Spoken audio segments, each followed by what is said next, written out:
Hello, everyone.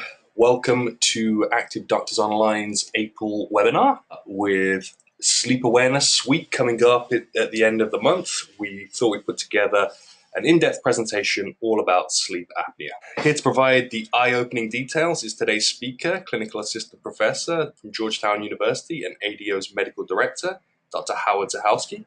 Welcome, Dr. Zahalsky, and thank you for joining us today. Thank you for having me, Tom. So today we're going to talk about sleep apnea. So what is sleep apnea? Well, the word apnea actually means to stop breathing, and sleep apnea is when you stop breathing in your sleep. Needless to say, this results in poor sleep. So what is actually happening when you get sleep apnea? Well, during the night, as the tone of your muscles in your neck goes down, your muscles relax, just like your arms relax and your eyelids relax. Even the muscles in your neck relax, and your throat can collapse. As a result, you stop sleeping. It's like being choked to death while you sleep. Well, what would happen if you were being choked to death while you sleep? You would immediately wake up, wouldn't you? And that's exactly what happens with sleep apnea. You can wake up multiple times, dozens, even hundreds of times all night long. Many people with sleep apnea wake up 40 to 60 times an hour when they have sleep apnea. When you are waking up that many times, you never get into good, deep REM sleep. It takes being asleep for about 30 minutes before you get into that really good restorative sleep. And therefore, when you wake up in the morning after 8, 9 hours of sleep, you think, gee, I should have had enough sleep. But in fact, you don't feel rested at all. Now, you're probably thinking, well, I must not have sleep apnea because I don't remember waking up hundreds of times a night. The thing is, you have to be awake for at least 5 minutes before your brain recognizes it and remembers that you were awake. So when you wake up, you may sit up bolt right in bed or even stay on your pillow. Take one deep breath, because when you wake up, the tone in your muscles increases. Your arms tighten up, your eyes pop open, and your throat pops open. So now you're awake, you take one good deep breath, I can breathe again because no one's still choking me, and you fall right back asleep. You're asleep for 5, 10, 15 seconds each time. You wake up in the morning having woken up 100 times over the course of the night and don't remember a thing. As far as you're concerned, you went to sleep 8 hours ago, woke up and slept straight through the night except for maybe a bathroom break or two. So what are the consequences on your life of having sleep apnea? And we begin to see on the next slide. People with sleep apnea are tired. They're tired all the time. Even though you felt like you got 8 to 9 hours of sleep, your body registered very, very little sleep. So you fall asleep inappropriately, sometimes dangerously. In this case, this guy has fallen asleep behind the wheel of his truck. Truck drivers, many of whom have larger necks, are at particular risk of sleep apnea, and now they are actually requiring long-distance truck drivers to get sleep apnea tests as part of their licensing protocol, because it can be very dangerous to be driving along and fall asleep because you didn't get enough sleep the night before. For those of us who are not driving nearly as much as a long-distance trucker, there can still be consequences. You might fall asleep in meetings. You might fall asleep in the middle of a conversation with your significant other. Let me tell you, they love that. You might find yourself needing more and more coffee, which can lead to heart palpitations. You may be taking more naps during the day. You may be missing out on doing a lot of the things that you like to do in life because you're just always a little bit too tired. But you're not the only one who has to face the consequences of your sleep apnea. Other people do as well, and we'll see on the next slide. People with sleep apnea snore. It is one of the truisms of medicine that if you have sleep apnea, you snore. Oftentimes snore loudly. And this is not only affecting your sleep, but the sleep of those around you. Anyone who shares a bed with you probably wants to smother you with a pillow. As a result, people with sleep apnea are much more likely to have relationship issues with their significant other, because that lovey-doveyness disappears when they're keeping you up all night snoring. You may see them stop breathing while they're sleeping because of the sleep apnea and think, maybe I could put a pillow over them. Maybe that would stop them breathing and snoring for good. And this can lead to a lot of marital and relationship issues. But it's not just relationship issues and tiredness that are the problems with sleep apnea. There are some very serious health consequences of sleep apnea, and we'll see those on the next slide. Blood pressure. People with sleep apnea have very difficult to control blood pressure. Because you always feel like you're being smothered all night long, your heart has to work really hard to pump blood in order to get enough oxygen to your body. That elevated blood pressure tends to carry through during the day, and people with sleep apnea tend to have very high and very difficult to control blood pressure. In addition, sleep apnea can lead to headaches. This is due to several factors. Number one, high blood pressure can certainly cause headaches. Number two, when you have low oxygen levels in your brain, that will lead to headaches as well. I want to give you a picture of just how bad the low oxygen is with sleep apnea. There's a little thing that you may have had clipped to your finger at one point or another during a medical exam called a pulse oximeter device. This measures how much oxygen is in your blood. Normal is 100%. Usually all of your blood is carrying oxygen. If you have 98%, you're pretty good as well. But for a typical person without lung problems, if you were to hold your breath as long as you can, you can't get your oxygen level lower than 90. By the time your oxygen level reaches anywhere close to 90, you feel like your head's going to explode, your lungs are going to pop out of your chest, and you must take a breath. People with sleep apnea overnight regularly record oxygen levels in the 70s and 80s. It literally, as I said, is like someone is strangling you to death, because if you were awake, you never ever would be able to hold your breath long enough to get oxygen levels that low. You are literally being strangled by your own neck. And your oxygen level has to get really, really low before it finally wakes you up. Needless to say, you're being so oxygen deprived in your brain that it is not unusual to have headaches. The other thing is, I want you to think about snoring. Every time you snore, you go, and I'm going to make an ugly noise, and that tightens up all of the muscles of your head and your eyes and your throat all night long, muscles that are supposed to be relaxing. And instead you wake up and those muscles have been working all night long. And so people often get headaches in their temples and their forehead that aren't necessarily from blood pressure and aren't necessarily from low oxygen, but just from their muscles and their forehead having gotten a real workout from snoring all night long. Heart attacks and strokes are much higher in people with sleep apnea. Now, after what we just discussed, it should be pretty obvious as to why. Your heart needs oxygen. And for the typical person who has sleep apnea, an overweight, middle-aged person, maybe they're starting to develop some heart disease, some blockage in their heart arteries that we've talked about in other webinars. That means they're already not getting enough oxygen to their heart most of the time. Well, then when you take that person and you lower their oxygen levels, which should be in the high 90s to the 70s, this is oftentimes enough to trigger a heart attack. In addition, the severe high blood pressure that people with sleep apnea get can cause aneurysms to burst in their brain, leading to strokes.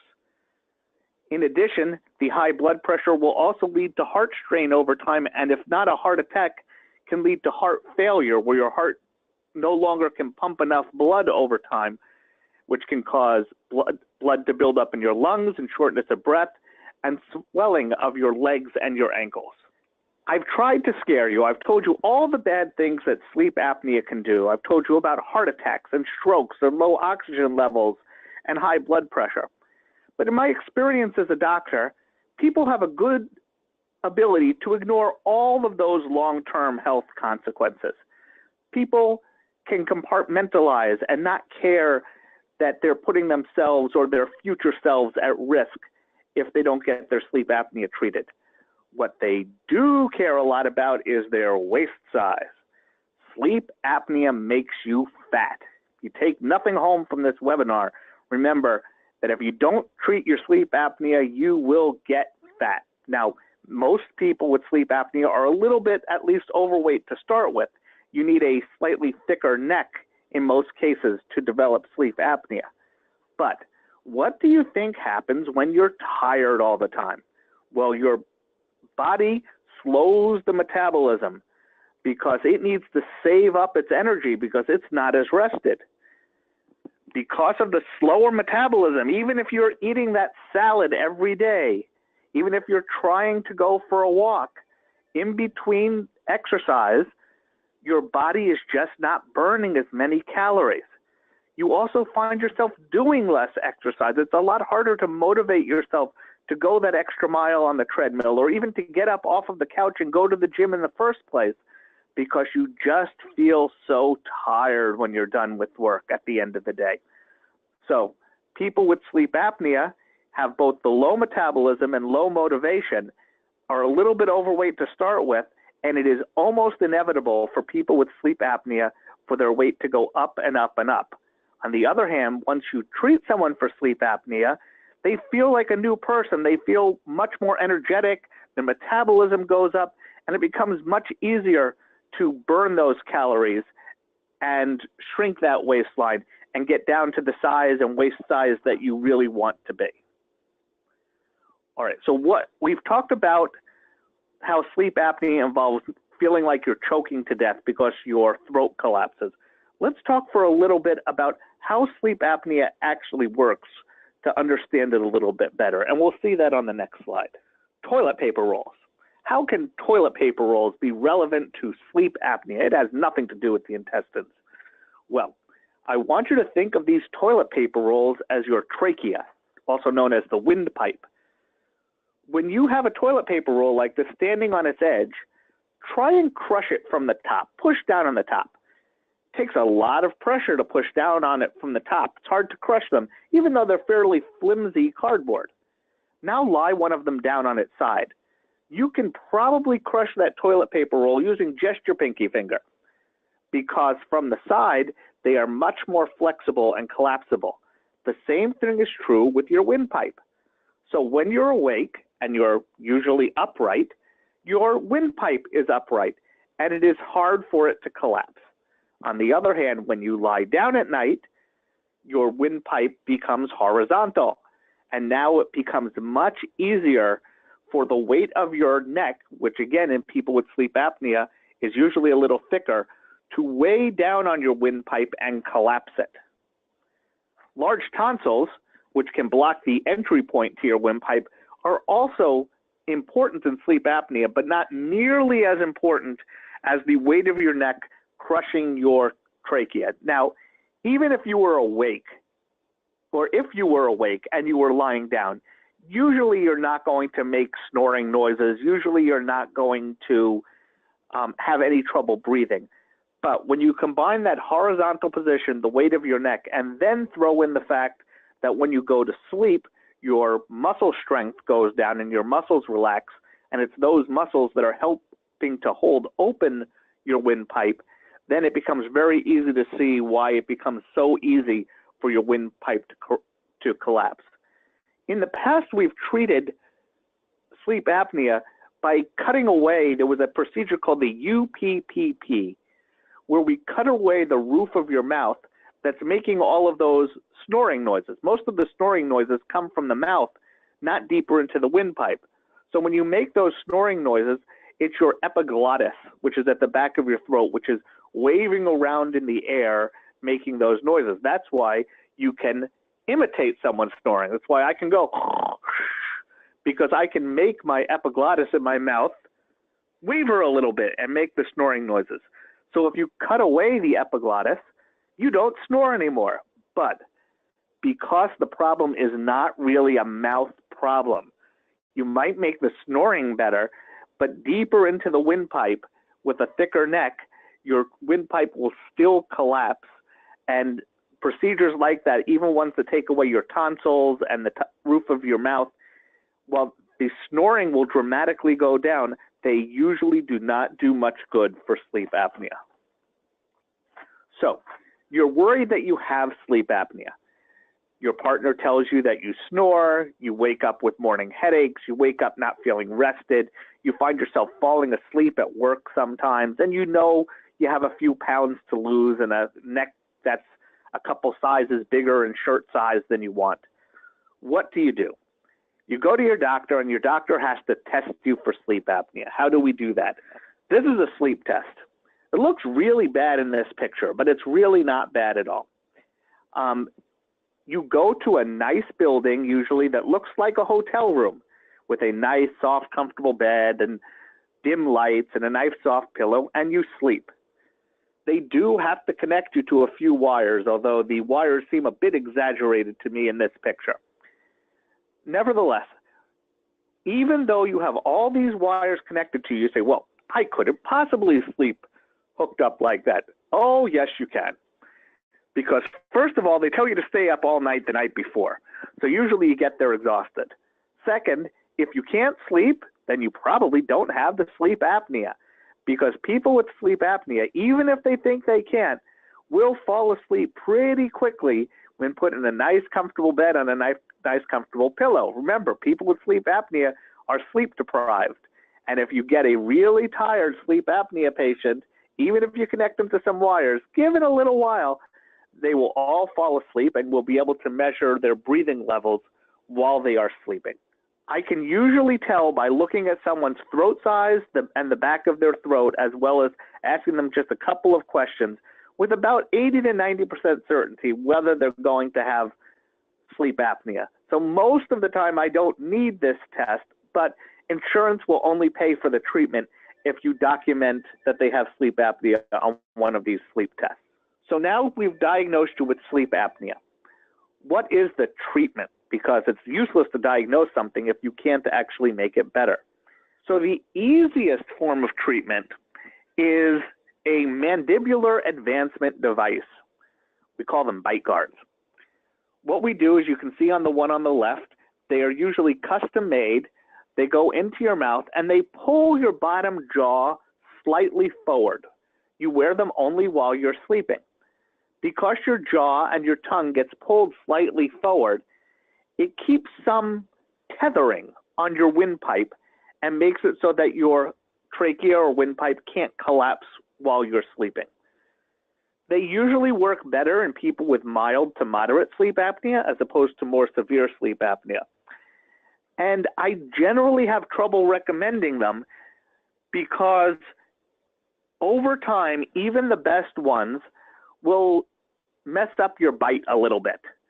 Some of the top doctors who make these say, no, mine won't adjust your bite. But anytime you are chronically pulling your teeth forward on the bottom, over time, you will get a little bit of alteration of your bite. On the other hand, it is a lot easier to get and a lot easier to tolerate, at least in the early stages, than the better and gold standard treatment for sleep apnea. This is CPAP, and it looks on the picture brutal. You need to fasten a tight-fitting mask to your nose, or sometimes, depending on if you're a mouth breather, to both your nose and mouth, and you need to sleep with this contraption on your face most, if not all, of the night. I know it looks bad, and for the first week that people wear it, they hate it. I freely admit that. The thing is, once you've gotten a little bit used to it, it will treat your sleep apnea very, very well, and you start to wake up without headaches and without tiredness and with lower blood pressure, and the sun starts to shine and the birds begin to sing, and you realize that this is how you are supposed to be feeling, not tired and run down every day. And after the first week or two with sleep apnea using the CPAP, you start to feel like a new person and you start to fall in love with your CPAP device. So how is this actually working? What it is doing, it is blowing a light flow of air into your windpipe to keep it open even between breaths. I like to use the analogy of a balloon. When you take a deep breath in, it's like inflating the balloon. And when you let all the air out, the entire balloon collapses.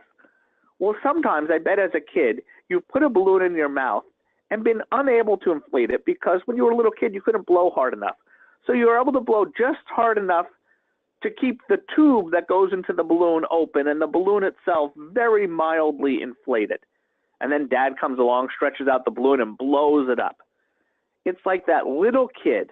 You're just keeping enough air in there so that the air pressure in your trachea doesn't let your throat collapse. It kind of feels like a fan constantly blowing in your face. It doesn't get in the way of you breathing in and out because the airflow is so light, and it's really the fitting of the mask that is more what people don't initially like. But again, once you get used to wearing the mask, it becomes second nature, and you start to feel really, really good about it. You can see in the second picture that there are different kinds of masks, ones that just go over your nose, one that go over your face. And the machine itself nowadays is actually really small and makes about the humming level that a window air conditioner in a hotel might make. You can hear it, but it's not enough to keep you or your partner awake at night. Now, there's one more treatment of sleep apnea, which is a new treatment that is just becoming more commonly used, that may become the gold standard. It's called the Inspire device. What is the Inspire device? The Inspire device is actually a pacemaker for your throat. It's done by an ear, nose, and throat doctor, generally speaking, and you implant a little pacemaker about the size of a postage stamp into the side of your neck, and you connect it to the nerves of your neck. When you go to sleep, you turn it on with a remote control that you keep on the bedside table. What it does is very subtly tighten the muscles of your neck and your tongue so that when you fall asleep, those muscles don't relax as much as they usually do, and they hold the trachea open. And this can be a great treatment, again, for people with moderate sleep apnea, because we don't let the throat collapse while you're sleeping, but the little nerve stimulation and muscle tightening isn't enough usually for you even to notice while you're falling asleep. This may become the wave of the future, especially for people who are having difficulty tolerating their CPAP. So your tiredness is gone. You're getting treated with Inspire or CPAP or maybe even the mouth guard for your sleep apnea. You're now feeling like a new person, more energetic. Your spouse loves you more, and now you get to come back to the family bed.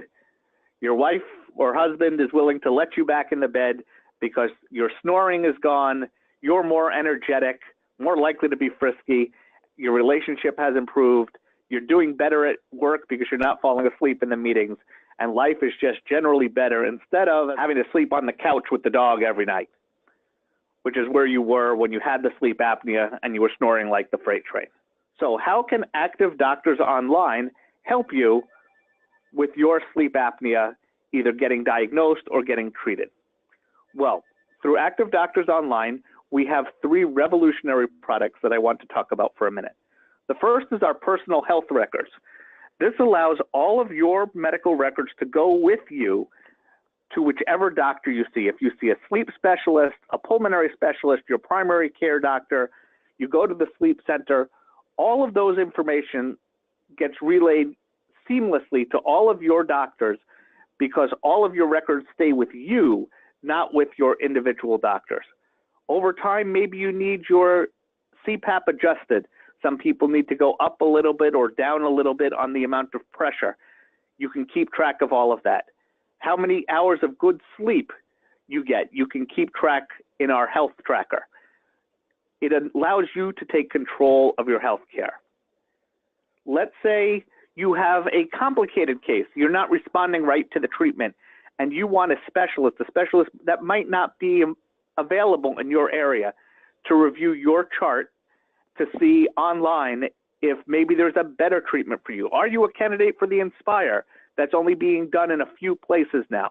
Well, with our second medical opinions, we can have one of our specialists from around the country and around the world review your chart and get back to you and tell you what their opinion is based on what they find in your chart, so that you can make sure that you are in control of your health care and that you have gotten the best advice from the best doctors, even if they're not readily available in your area.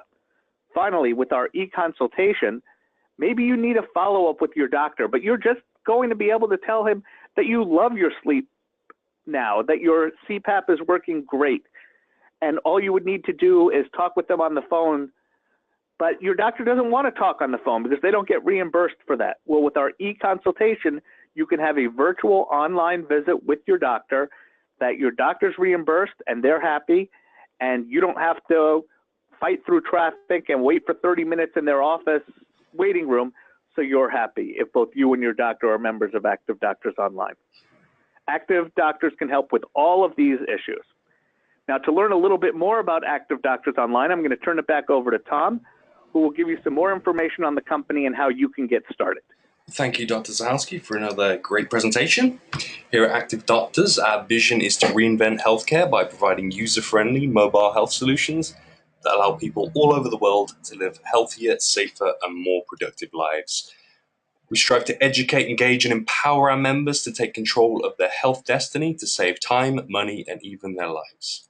We hope you've enjoyed today's presentation, and we invite you to start a free 30-day trial over at activdoctorsonline.com and by clicking Get Started. And if you want any more information or to schedule a demo, or if you have any questions, please feel free to contact Activ Doctors Online using the information on screen. Thanks very much for joining us, and we'll see you next month for another informative health webinar.